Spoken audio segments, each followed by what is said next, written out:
Welcome everybody to the War and Peace Baseball Podcast. It is episode 89 for Tuesday, October 3rd. I'm Alex Uwe, and I'm here today with Ray Estrada. What's up, Ray? How's it going, man? As well as Alex Rudy. How you doing, man? Pretty good. How about you guys? Doing fantastic. We are ready for the playoffs. Finally. We got the best time of the year. It's October. Couldn't be happier. I mean, don't get me wrong. This was a great regular season. We'll talk about everything. We'll wrap it up nice and clean as well. But the last few days weren't really meaningful at all. Everything was wrapped up. It wasn't down to the wire, like you would want from the regular season. So very relaxing day of baseball Sunday, and now it is anything but that. It is single game elimination down to the wire. We've got the Yankees and the Twins going at the AL wildcard on Tuesday, and we'll talk about both of these games. We'll talk about the NL wildcard between the Rockies and the Diamondbacks as well. So plenty to be excited about. What are you guys most excited about to see this postseason, real quick? Whether it's just the wildcard games or, Ray, I'm sure you want to see your Dodgers back full force for this postseason run, right? Yeah, Dodgers World Series would be the ultimate goal for my playoff viewing experience. But I kind of like to see a little bit of chaos thrown in there because there seems like everybody's kind of really rolling with Arizona and the Yankees. Chaos outside of the Dodgers losing, but yeah, I like to see a little kind of wild stuff going in there, and I think we're going to get it. It's October, it's baseball, it's going to be exciting. All the predictions kind of go out the window. It's kind of a best guess at this point. Yeah, I mean, what about you, Rudy? Obviously, tomorrow's game, the Yankee game tomorrow is going to be, all or nothing. It's all riding on this one game. I definitely am excited and terrified at the same time. So, how are you feeling? Two things. One, just from the basic, more analytical viewpoint, I'm curious to see, if the Diamondbacks and Yankees both lose, if the MLB look into changing the wildcard format again, to make it less likely for teams with huge leads between the first and second wildcard spots, print that, to give, more reward, such as a longer series format, 2-3 games, something like that. Because I think it could be a potential issue that a team that has 10 more wins than the team below it is going to lose after one game and get eliminated for the playoffs. But more importantly, my by far favorite part of baseball is the playoffs. That's probably because I'm a Yankees fan, but I mean, in my opinion, where baseball excels as a sport is in the MLB postseason. And there have been some unbelievable series this decade so far, and this was probably the best season that I've ever witnessed in my lifetime. So I really just cannot wait to see what the postseason will end up being, because based on how the last few postseasons have gone and based on how this season has gone, this will be a postseason to remember for years, if not our entire lives. Yeah, I'm looking forward to it. The encore to last year's historic postseason. I have high hopes for this year, and I think it'll live up to some hype. We got some good matchups here, and we'll podcast about all of the matchups in the division series, the championship series, and the World Series going forward. So be on the lookout for those. We'll talk about all that stuff. For right now, I think it's nothing more to say than, good luck to these wild card teams first and foremost. I agree. It's so unfortunate that it's all down to one game for these teams, but, it is what it is. The Twins and the Yankees, we'll start with them. If you're only interested in hearing about the Rockies and the Diamondbacks, I'll go ahead and try to timestamp where we start talking about that and include that in the description as well. So if you want to skip ahead, feel free to, but we are going to get right into the Yankees-Twins matchup. Of course, the starters for these teams, Irvin Santana versus Luis Severino. Man, the Yankees really... I am really amazed that they kind of just fell into this amazing ace-type pitcher. I mean, last year, He looked like he was going to be really good. Didn't expect him to skyrocket the way he did this year, Luis Severino, that is. And I couldn't feel any better. Like, we had Masahiro Tanaka go for the Yankees in the last wildcard game we appeared in that we lost, but somehow I feel better about Luis Severino. I think everybody feels the same way for the most part. Rudy, do you agree that Severino is probably the best, might be the best wildcard pitcher out of, all four that are going for any team? Wouldn't you say so? Yeah, the thing is that I just wanted to. You said he was good last year. I think he was really great in 2015, and then his 2016 season. I feel like it was just last year. Yeah, it was just crazy. He actually had last year was his first full season in the major leagues, I believe. Though he had an extended campaign in 2015 where he was surprisingly effective. Especially because what people don't realize about Severino is that before that year, when he shot up the leaderboards before the season as a top prospect, he was nowhere on anyone's radar. This past 4 years, he's gone from a nothing prospect to an ace pitcher. That's very rare in baseball, in my opinion, especially for a guy this young. But less tangentially, yeah, I would have to agree. I think Greinke is fucking Zach Greinke. He was won a Cy Young. You can't, underrate that. But Severino had an extremely good season, probably the most underrated pitching performance in the AL, if not the major leagues, I would say. And I think you have to put him in this game, even though he's never been in a situation with nearly as much pressure.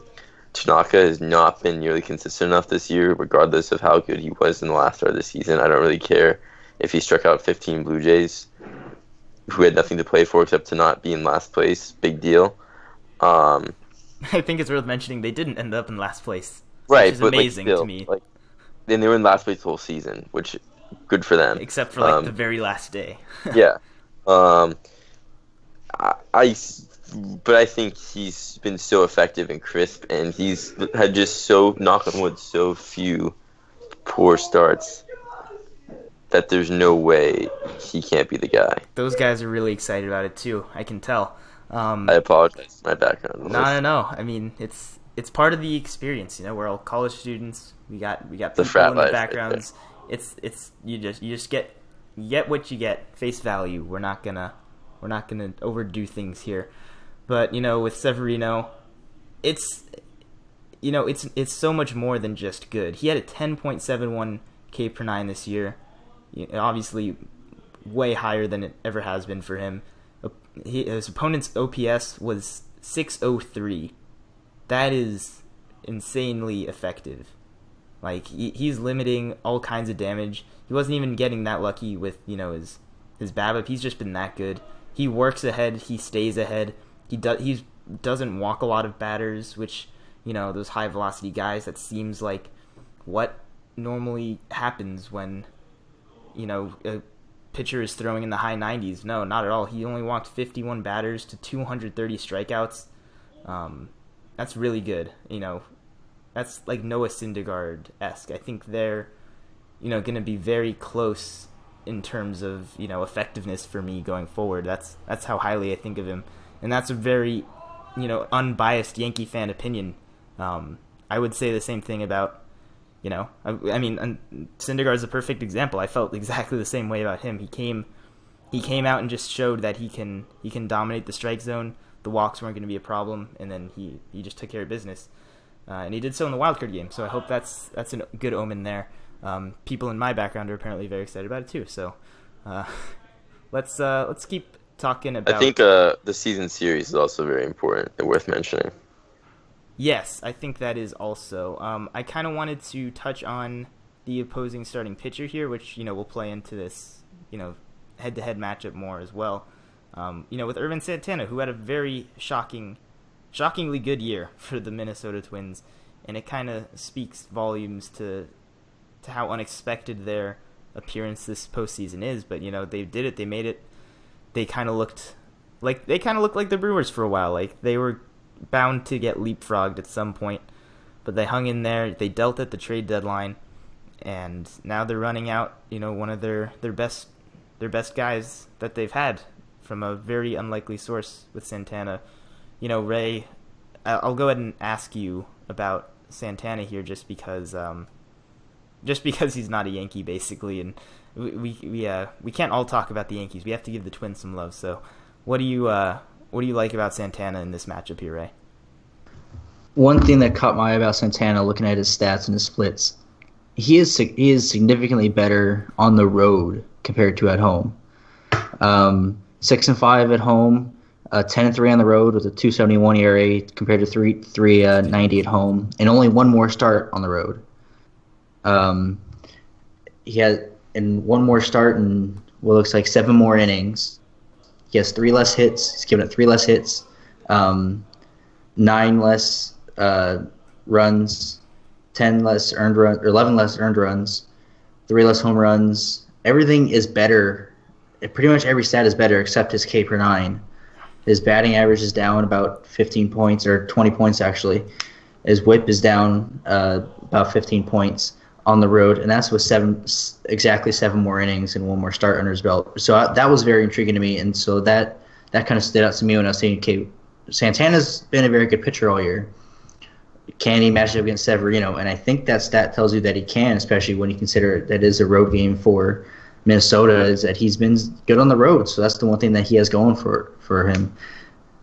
Yeah, I mean, there's nothing really to argue against there. And, the season series would suggest that the Yankees are definitely at an advantage being at home. They, went 4-2 against the Twins this year, and they swept the home series that they had. They were 3-0 at Yankee Stadium, which is, really, really big deal.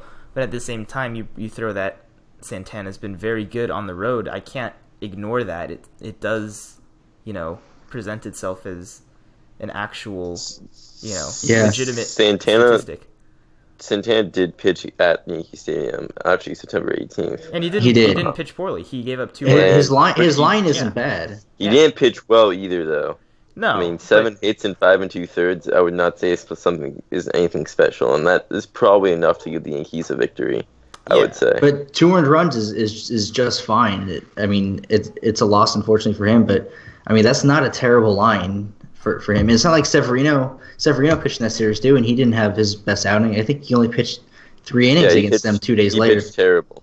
3 innings, 5 hits, 3 earned runs, his highest earned run total in all of September, and his lowest strikeout total in September. So, I'm not saying that the Twins are going to win. I think they have a closer chance than a lot of people are giving them. But I would definitely say that it's very intriguing, this pitching matchup. Yeah, and you can take whatever you want from the regular season and extract it and put that all into some sort of magic formula to try to determine who wins. Anything can happen here, and it's been said many, many times that it's baseball. Anything can happen. But actually, though, there's so many different scenarios that people have to play through in their heads even beforehand. It's not set in stone with the starters, and especially in today's game where starters, in a high leverage game like this, Severino might only go 5 innings, and he is probably the 3rd best pitcher in the American League. That's just the kind of game we have today, with super strong bullpens, really overused bullpens, really quick trigger fingers from managers. I expect nothing less from Girardi. I think the Yankees are going to go straight to that bullpen as soon as they feel any sort of threat. Maybe they'll let Severino ride it out a little bit more if they jump out to a big lead. But if it's, within 2-3 runs, I fully expect to see Chad Green, Betances, Canely, Robertson, Chapman, anybody and everybody that is on hand. That is, it would be such a waste not to see them in that one-game playoff. I think with so many names in there, Rudy, which relief pitcher really, seems like the X factor or the most important reliever for this game in particular? Who do you have your eye on from the Yankees or the Twins? The Twins just have a much less interesting bullpen, but who are you looking at here, bullpen-wise? I'm very confident that Joe Girardi will not pull Buck Showalter, but I think Chapman has to be the X factor. I just don't see how he can't be, because don't you have to pitch him in this game if you have a lead in the high leverage situation? Are you really not going to pitch your $80 million star reliever no matter how up and down his season's been? I mean, that's the guy you're paying the big bucks to win you these games.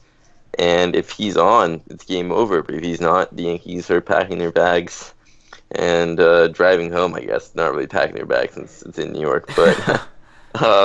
well, I mean, they're packing going home to wherever they live, respectively. I think he has to be the Hex factor, because how can you not pitch him, and yet how can you trust him completely either? Honestly, as long as the Yankees have a lead through 5 innings, I'm not worried about it until the 9th. But the 9th could get interesting, and I don't know. Chapman kind of ended this last one of the season not nearly as hysterically inconsistent as he was. You can say he was good the last couple weeks. It's okay, it won't kill you. He was good the last couple weeks. But do you disagree with you guys can disagree with me, but I think you have to pitch him. Well, Like, here's the there's thing. I think you have to pitch him too, but I mean, you mentioned how like 8th, 9th inning. Do you think they could just use him early and get that inconsistent factor out of the way? I guess you could. 6th or 7th. It's just, that would be That's a weird way to think unprecedented, about honestly. it. That's a weird way to think about it. I'm not saying they should. I'm just posing that question. You can't think of it like you have to get that uncertainty out of the way. Like, you have to use. I mean, that's where I give Girardi so much credit, is his flexibility with the bullpen. I mean, it's the same reason we praised Terry Francona and what he's able to do last year. He threw Andrew Miller in the freaking 4th inning, and it looked like a genius move because he just knew that his players were comfortable with going in at any time in a high leverage situation. And we talk about the dominant bullpen, they're all really good strikeout pitchers, but they're all such different types of pitchers. If it's the 8th inning and the bases are loaded, I'm not going to bring in Aroldis Chapman, who has control issues. I'm probably going to bring in Tommy Kahnle, who just freaking pounds the zone, not going to risk walking in a run. Chad Green, notorious for pounding the zone, will probably get 2 innings if he's coasting, at least. I mean, he's been extremely effective out of that bullpen role. It all depends on, how they look at that exact moment on that day. If Chad Green doesn't look very good out the gates, then you could consider pulling him after 1 or 2 outs. But if he's rolling, you can throw him for 6 or 7 outs. It really depends on so many different factors.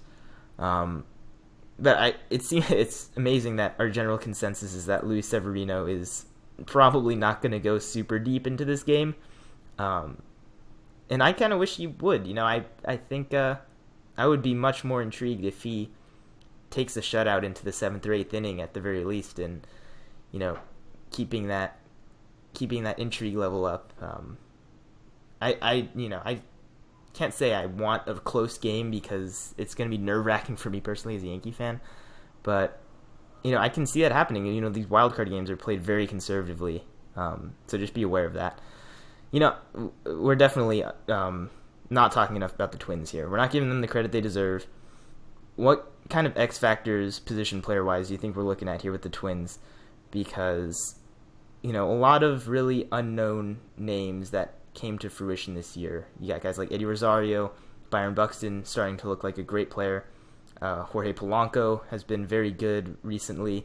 There's so many names that look like they should be, poised to be kind of X factors at this point. Rudy, who on the Twins really, poses the biggest threat in your opinion? No? Okay. Something's happening. I am somehow all alone now. You cut out a little bit there. Sorry. What'd you say? No problem. I kind of directed it towards you and asked, which Twins position player looks like the biggest X factor for this game.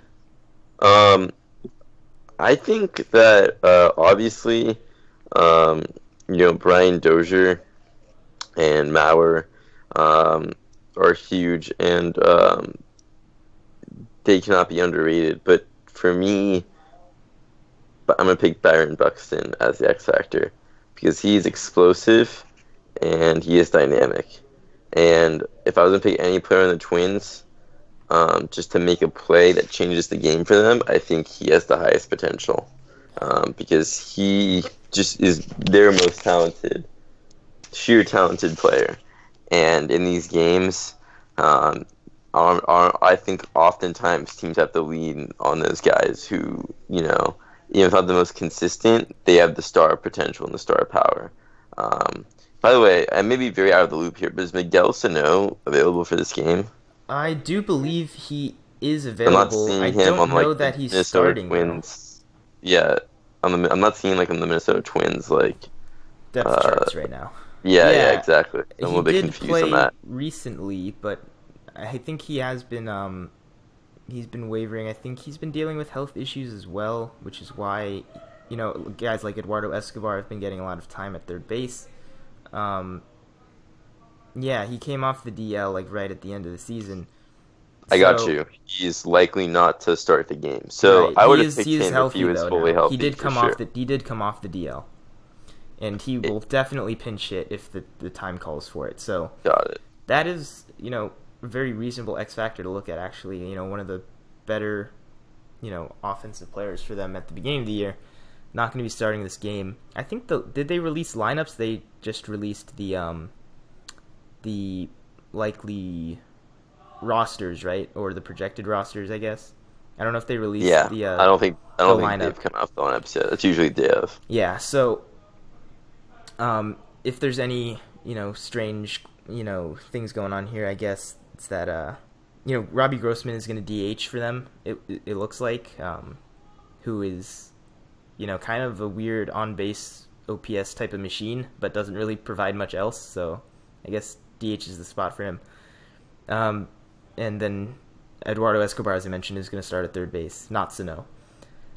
Obviously Brian Dozier is the scariest player on this team. He does seem to have the clutch gene a little bit. He's had some really big hits this past month especially.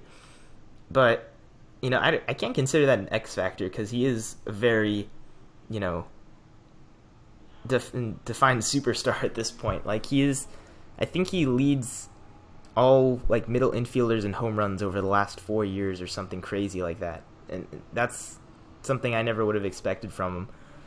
But I think the scariest player in my mind that could really do something special is Eddie Rosario, who I have seen play in person. I watched him during the World Baseball Classic actually, and he was really impressive. He's a really athletic, dynamic player, something that not a lot of people give him credit for.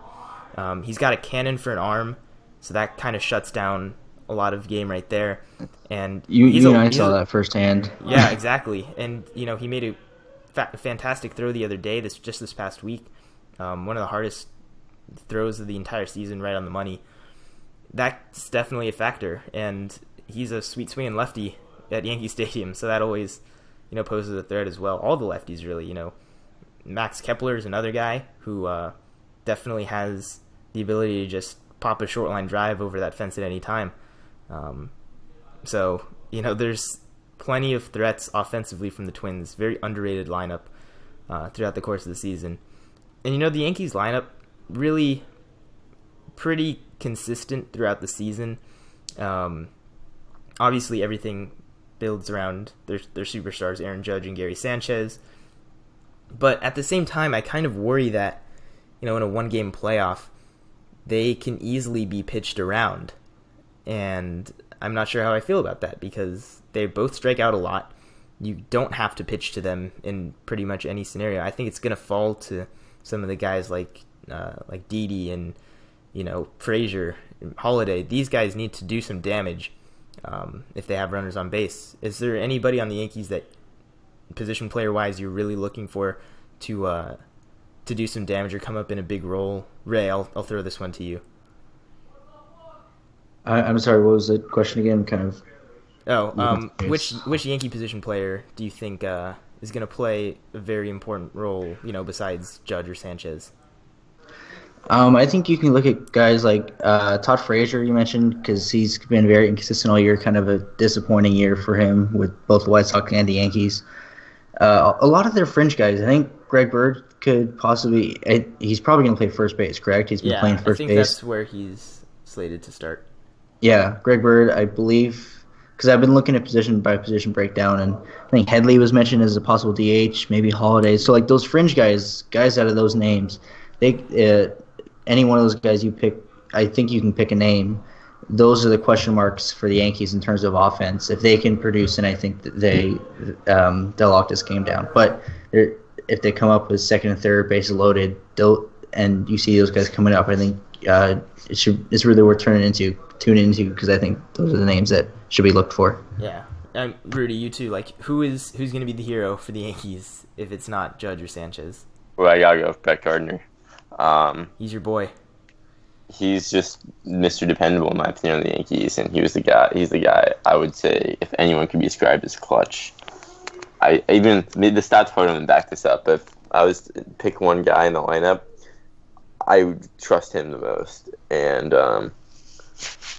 I think honestly, I would not. Well, I know we kind of went past this, but I would not bat around Judge and Sanchez. I understand that logic, but it's not like the Yankee lineup is especially weak after those guys. It's not great, but plus I think they might bat Judge second, especially if that's a move that they decide to take, Girardi.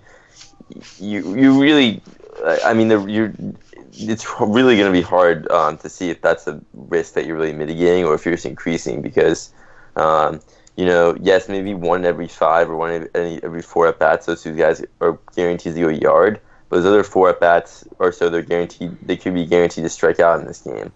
I think it's probably going to really depend on the score line and how the game develops. But I would be surprised if right off the bat the immediate strategy the Twins go with was to pitch around those two guys. Yeah, and I think it's important to consider, we talked about it already, but Irvin Santana is not a big strikeout pitcher, and that's going to be a problem. That's true. Because the Yankees are definitely a team that has more trouble against strikeout pitchers. Irvin Santana will not be able to work his finesse game as well against a team like this. That's a very underrated factor. Yeah, and same goes for the Twins bullpen. They have very pitch to contact relief pitchers, which is kind of shocking when you look at the kinds of relievers that there are in today's game. I don't even know if I could tell you who their best strikeout relief pitcher is. Taylor Rogers has probably been their most dependable all season, and he's a pitch to contact lefty guy. They have Glenn Perkins still. I have no idea how he is still around.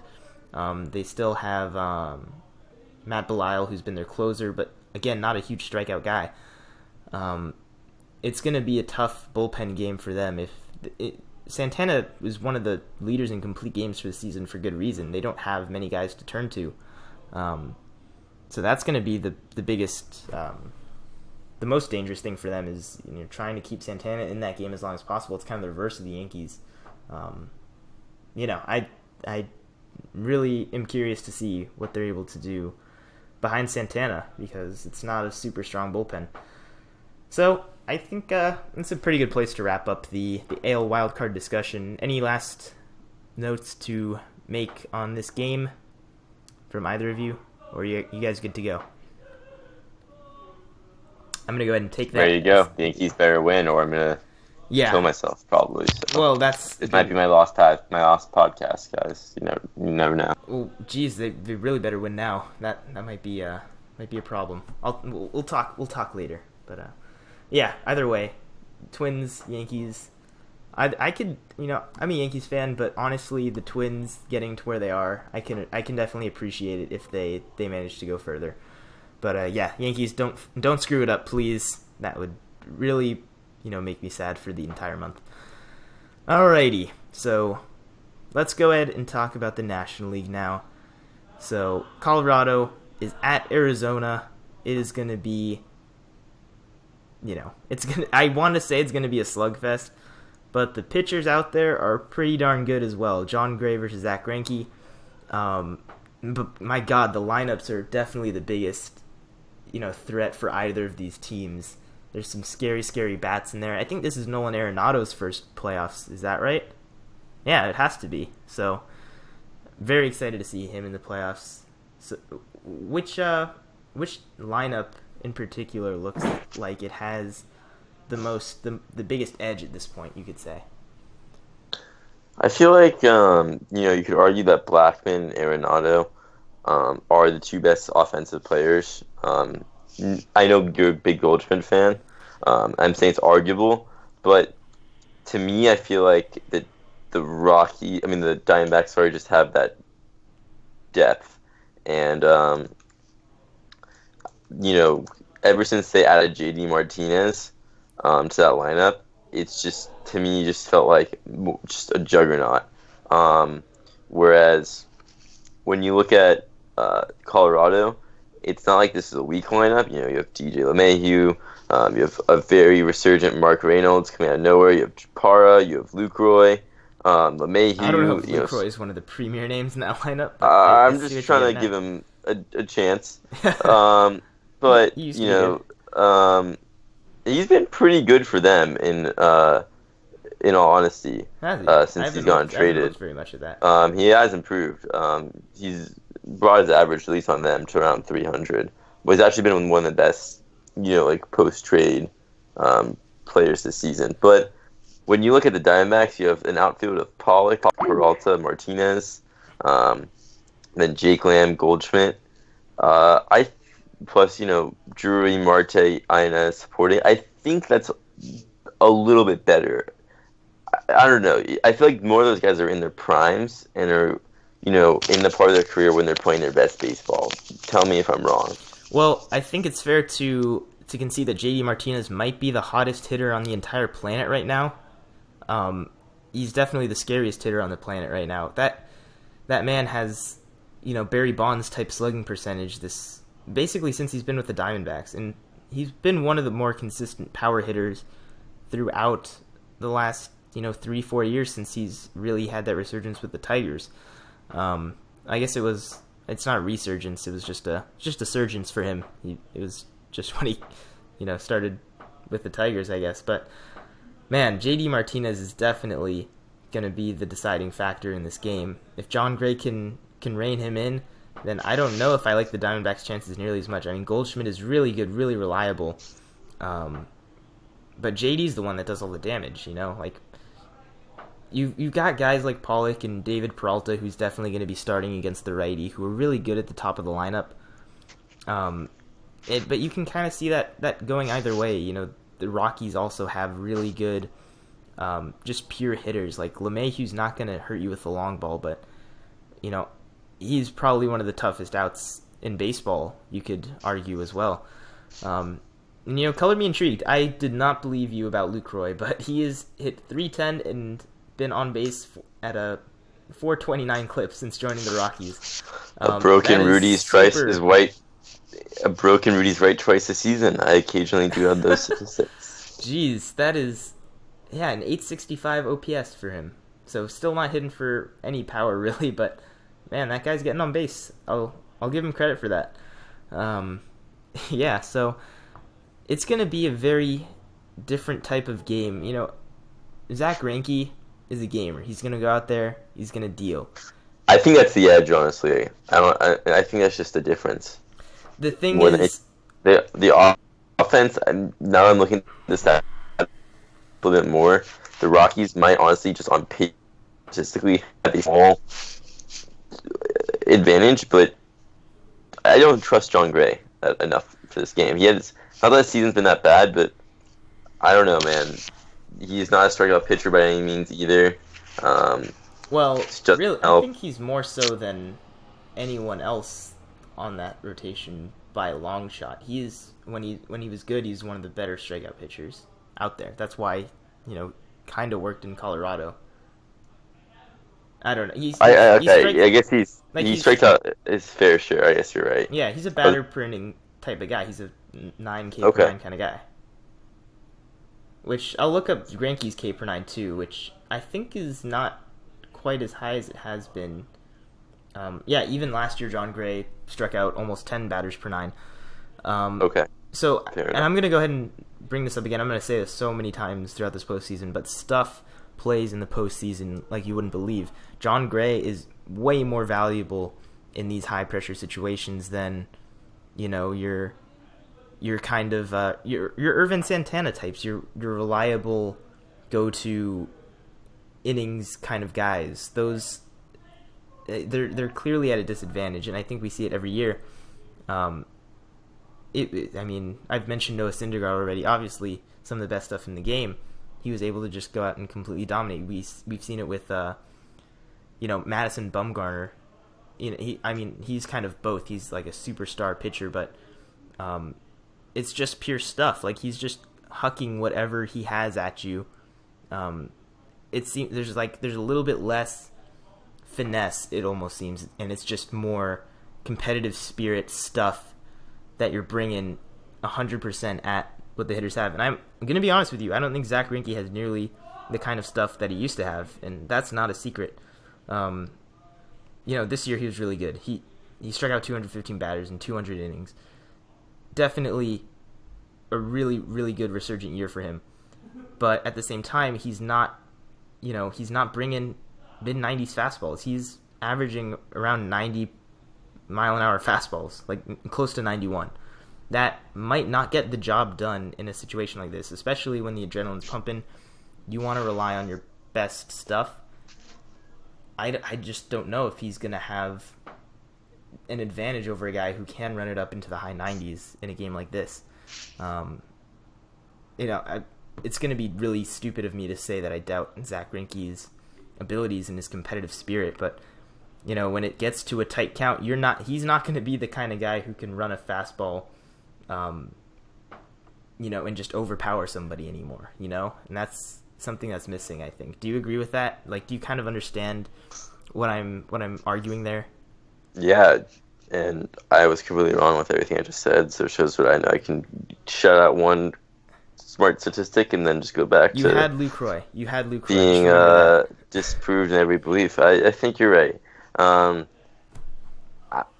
just think the Diamondbacks were a more complete team, and I agree with that, because it's just hard to justify this Rocky team when they ended the season in such a slump, and just I don't know. I just the gut feeling is not there. They even had the bullpen too, but it seems improbable. Though I do think this is a closer game than the AL game. I really do think these teams are closer than the Yankees and the Twins are. I know that sounds very biased, but I think you can talk yourself into the Rockies a lot more than you can talk yourself into the Twins. Yeah, absolutely. And I think John Gray is a big part of that. I don't know if I like them nearly as much as the Diamondbacks in a five-game series, because that's the what it is, exactly. Starting pitching is really, really good. One game, they can do it. The Diamondbacks have two really solid Zach G's in their rotation, and a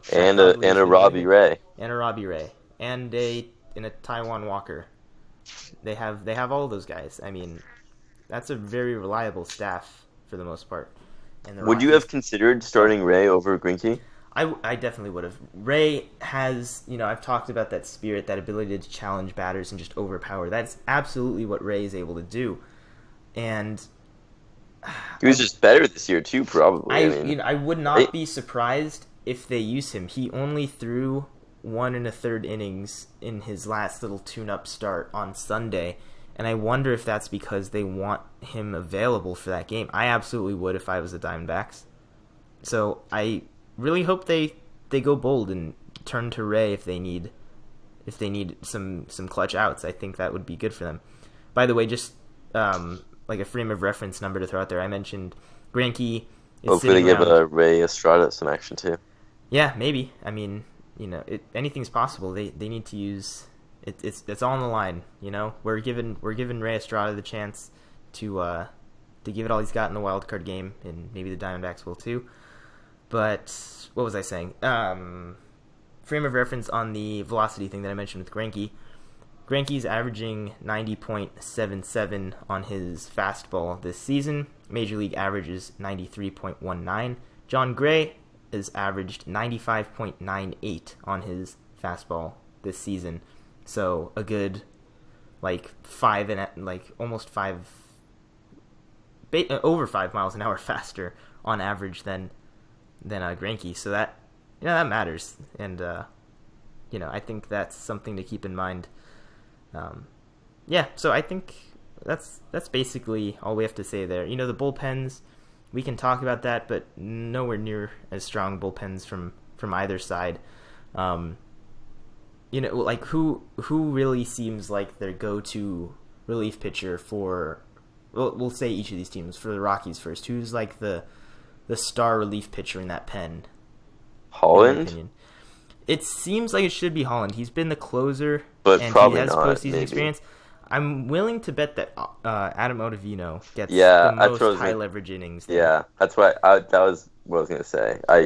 He plays the best stuff in their bullpen. Yeah, but unfortunately, he hasn't put up the numbers that we expected from him this season. But he is probably the nastiest slider in all of baseball. I will concede. I don't know if you saw the gif of his slider to Cody Bellinger over the weekend, but the thing is disgusting. It was disgusting.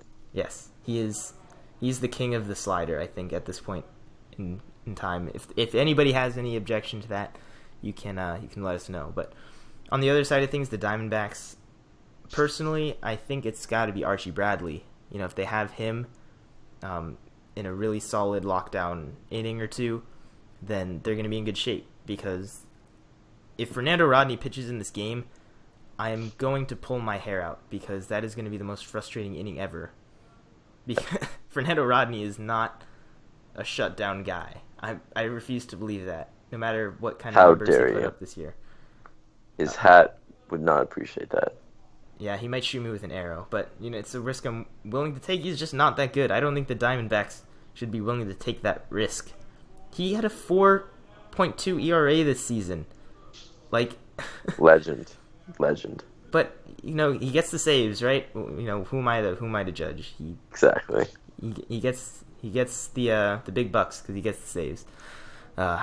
So I think that's a good place to wrap it up. I think you noticed that we didn't give definitive answers on who we think will win, and I think that's the right way to go, because I definitively think the Yankees will win their game. I definitively want the Yankees to win. I don't care how that biased game. that comes off. I genuinely think they're a much better team. The Twins lost 100 games last year with essentially the same team. That cannot be discounted when going to this game. Obviously, they played much better this year. That cannot just be ignored. These are not equal teams. Mm-hmm. Yeah, we're going to be throwing a lot of words like momentum and things along those lines, like consistency, reliability, all these kinds of intangible elements that come into play for playoff games. That's why they're so much more fun.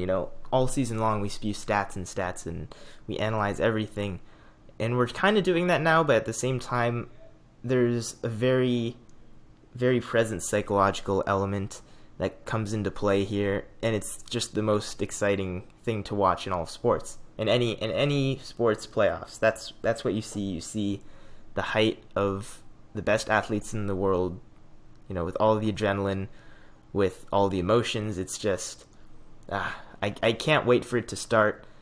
I'm sure you feel the same way. So, good luck to all these teams. I've said it many times, and yeah. I'm not wishing good luck to the Twins. Sorry. Okay, good luck to all of the teams except anybody playing the Yankees. How about that? Is that something you can get on board with? Perfect. All right, good. We're good to go. So, yeah, that's going to do it for our podcast today, our wild card preview. Hope you got some information out of that. We'll see how spot on we were with, what we said, and if we're dead wrong, well, sorry, it's baseball for you. So, yeah, if you want to contact us, we'd very much appreciate any feedback you have. You can tweet us at WPB_podcast, like our Facebook page, and, comment there. We'll see it anywhere you post it. You can also email us at warandpeacebaseball@gmail.com. I also recommend that you check out our website. The link for that is going to be down below. It's got all our podcasts as well as some new articles that we will be turning out very shortly. I, for one, plan to release some fantasy baseball stuff in the near future, and going into the off season we'll have all kinds of stuff as well. So be on the lookout for that.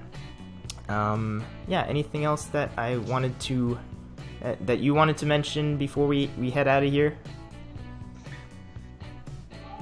Or you? What happened to Ray? It's a good question, and I do have the answer, but we'll worry about that another time. Perfect. We all do what we can, and that's all we can ask. So, yeah, thanks again, everybody. Oh, I will mention actually one thing. Since it is the day before the postseason officially starts, we are all going to be filling out our postseason brackets. So I think we'll tweet those out and maybe share them on another podcast. So good luck to you, and we'll see who ends up being right at the end of things. So yeah, I'll definitely I might link to that in the description too. We'll see, but yeah, we've droned on long enough. Thank you, everybody. As always, Rude. Peace.